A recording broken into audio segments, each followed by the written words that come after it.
What ethical guidelines do therapists follow regarding consent? Therapists adhere to ethical guidelines that focus on obtaining informed consent. This means clients must voluntarily agree to therapy with a clear understanding of what it involves. Informed consent respects client autonomy and aligns with trauma-informed care principles. It emphasizes transparency, collaboration, and sensitivity, especially for trauma survivors, including those with post-traumatic stress disorder. One key aspect of these guidelines is that informed consent is a voluntary and informed agreement. Therapists must provide clients with enough information about the therapy process. This includes details about the type of treatment, how long it will last, the techniques used, potential risks, benefits, and alternative options. Clients need this information to make rational decisions about their participation. Consent is not assumed just because someone seeks help. It must be explicitly obtained and documented, often through signed forms and verbal agreements. Transparency is also crucial.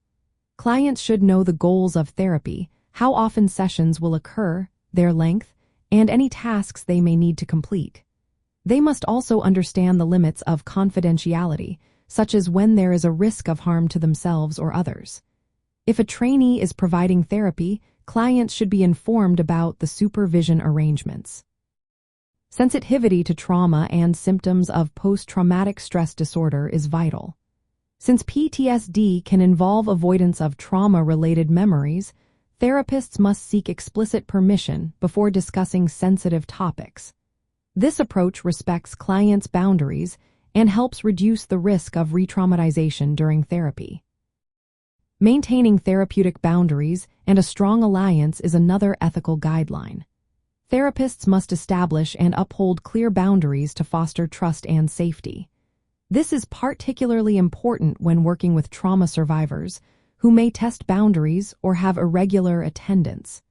Professionalism and consistency are key in these situations.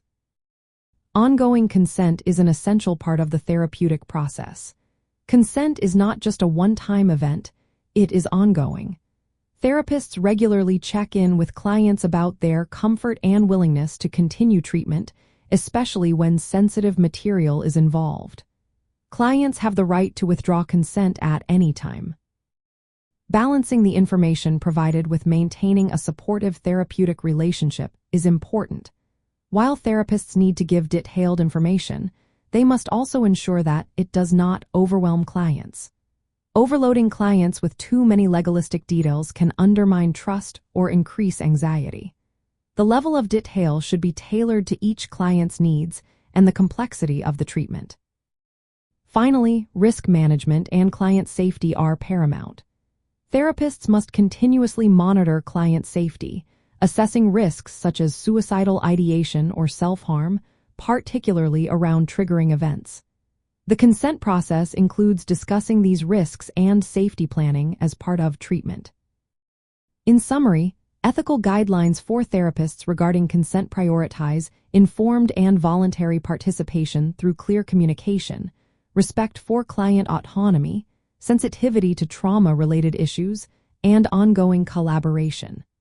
These principles empower clients, especially those with post-traumatic stress disorder, ensuring they are protected throughout their healing journey.